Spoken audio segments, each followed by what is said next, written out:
Meu nome é Marcos e sou pesquisador independente, especializado em mistérios históricos. Desde estudante, sempre me perguntava se algumas lendas urbanas tinham algum fundo de verdade. Então, quando um conhecido me contou sobre uma inscrição estranha no túmulo do cacique Tibiriçá, na cripta da Catedral da Sé, em São Paulo, algo acendeu dentro de mim. Por que alguém mencionaria a guarda invisível numa lápide tão antiga? Foi assim que começou minha jornada em busca de um segredo que, ao que tudo indica, atravessou séculos. Decidi ir pessoalmente à Catedral da Sé. Durante a excursão guiada, percebi como a cripta tinha uma atmosfera peculiar. A iluminação amarelada realçava as sombras. O ar era úmido, e a cada passo sentia um arrepio. Quando o guia mostrou a sepultura de Tibiriçá, notei um trecho quase apagado, que falava de um pacto para proteger São Paulo. Fiquei intrigado. Tentei perguntar mais, mas o guia desconversou, dizendo apenas: infelizmente, há momentos em que é mais fácil aceitar a ficção do que encarar a realidade nua e crua. A verdade muitas vezes é tão brutal que só pode ser entregue através de histórias que pareçam irreais. É mais fácil acreditar no impossível de uma narrativa inventada do que enfrentar os fatos implacáveis da vida. Afinal, a ficção permite suavizar os golpes da verdade, transformando o insuportável em algo que conseguimos absorver, mesmo que apenas como um relato. Essa frase grudou na minha cabeça como um eco sinistro. E eu senti que não teria paz até desvendar o que se escondia por trás daquela inscrição. Pesquisando a história oficial, descobri que cacique Tibiriçá foi crucial na fundação de São Paulo. Ele se aliou aos jesuítas, facilitou a catequização e ajudou a construir pontes de convivência entre indígenas e portugueses. Mas alguns documentos antigos sugeriam que essa aliança teria ido muito além de acordos políticos. Falava-se em rituais envolvendo símbolos católicos e práticas indígenas, um sincretismo incomum para o século XVI. Nesse caminho, outro nome chamou minha atenção: Padre Bartolomeu de Gusmão, conhecido como Padre Voador pelas invenções relacionadas ao voo. Ele teria vivido no século XVIII. Mas relatos esparsos indicam que alguns de seus restos mortais ou objetos pessoais foram levados para São Paulo. Dizem que ele pesquisava ciências e alquimia e que fora acusado de heresia em Portugal. Poderia haver alguma relação entre Bartolomeu e um suposto ritual enterrado na Sé? Para turbinar ainda mais as conspirações, há a lenda de túneis subterrâneos ligando a Sé a outras igrejas antigas, como São Bento e São Francisco. E por coincidência ou não, São Paulo está próximo ao Trópico de Capricórnio, que para certos grupos esotéricos carrega poderosas linhas de energia. O que aconteceria se esses pontos carregados fossem usados como palco de cerimônias secretas? A ideia parecia loucura, mas eu não podia ignorar o quanto essas teorias se conectavam à estranha inscrição na sepultura de Tibiriçá. Fui ao Arquivo Metropolitano para cavar registros de época. Após revirar caixas de manuscritos, encontrei menções fragmentadas a um pacto de sangue feito para dominar a cidade, como uma falsa desculpa de ciclo de renovações. A linguagem misturava expressões católicas e referências indígenas, como se tivessem criado um ritual híbrido. Havia até o nome de um padre erudito que auxiliara na liturgia.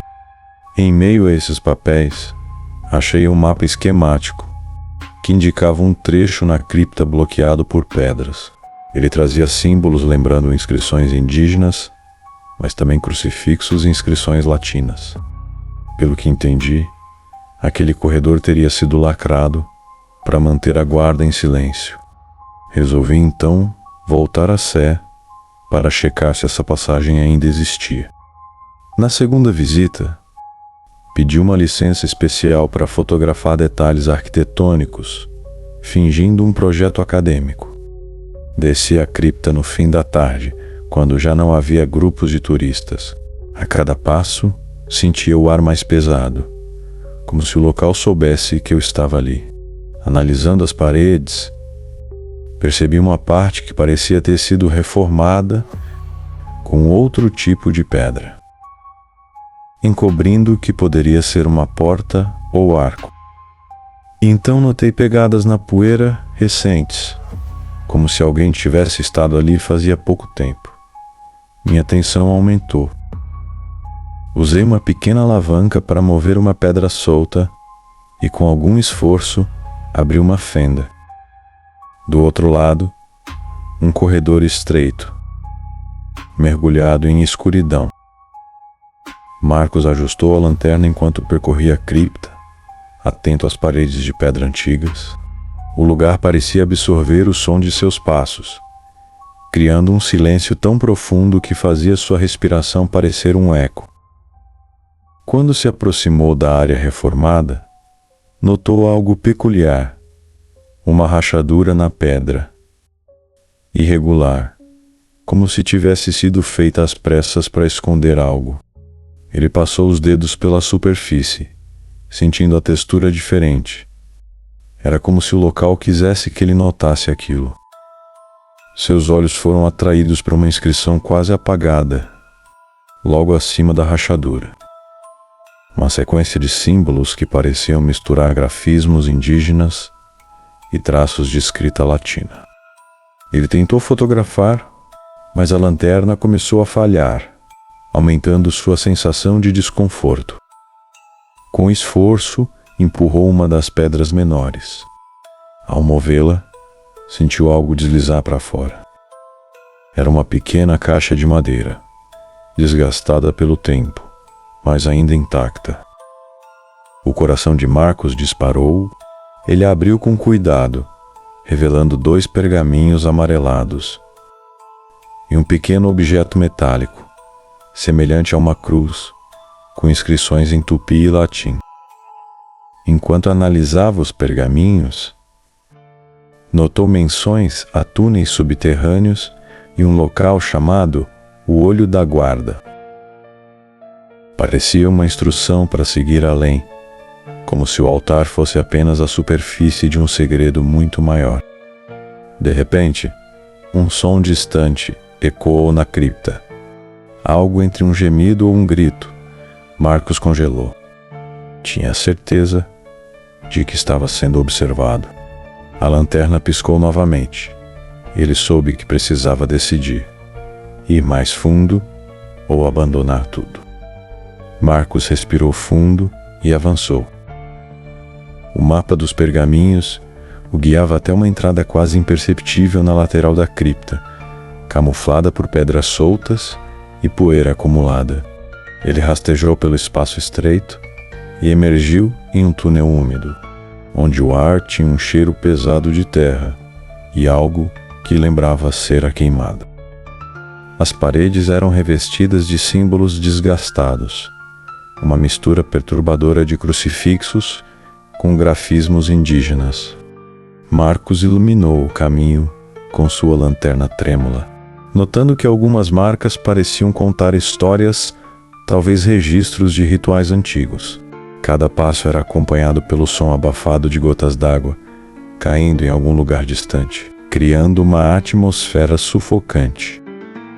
Ao virar uma curva, a passagem se alargou, revelando uma sala ampla.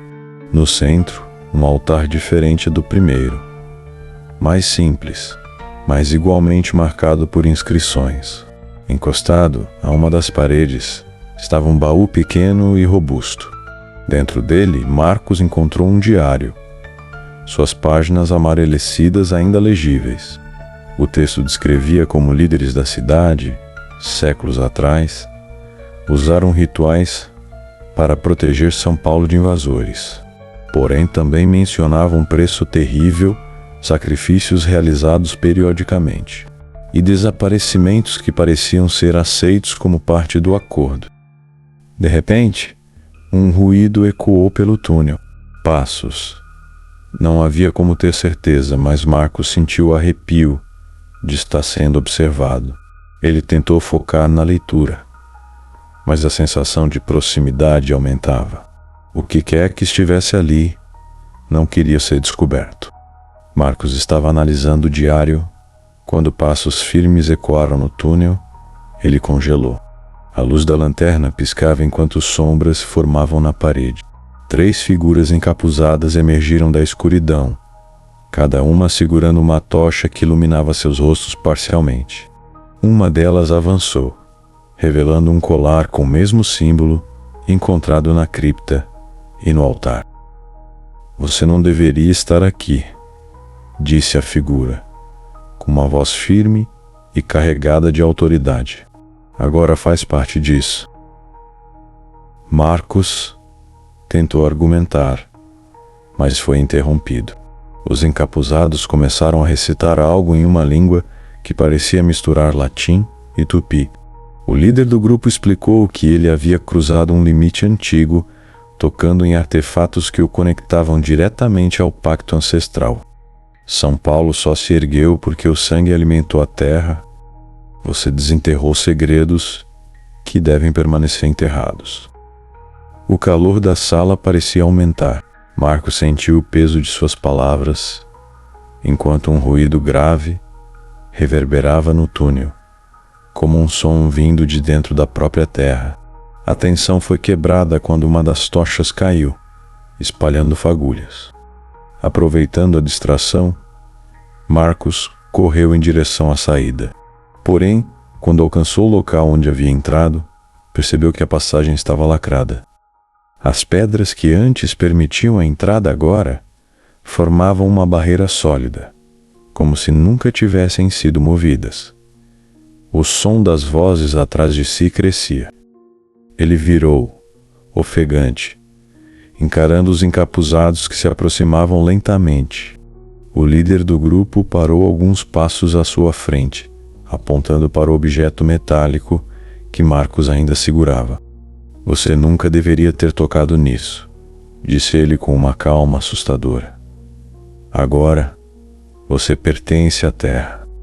Marcos sentiu o chão sob seus pés vibrar levemente. Ele tentou soltar o objeto, mas parecia preso à sua mão, como se estivesse colado à pele. O ambiente ao redor parecia mais escuro, e o ar estava pesado, quase impossível de respirar.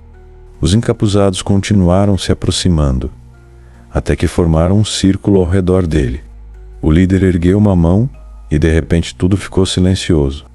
Marcos sentiu sua visão escurecer lentamente, até que o último som que ouviu foi um murmúrio baixo, em um idioma que ele não conseguia compreender. Quantas histórias foram enterradas para que São Paulo existisse como conhecemos? Talvez nunca saibamos, mas algo me diz que a cidade nunca deixará de cobrar seu preço.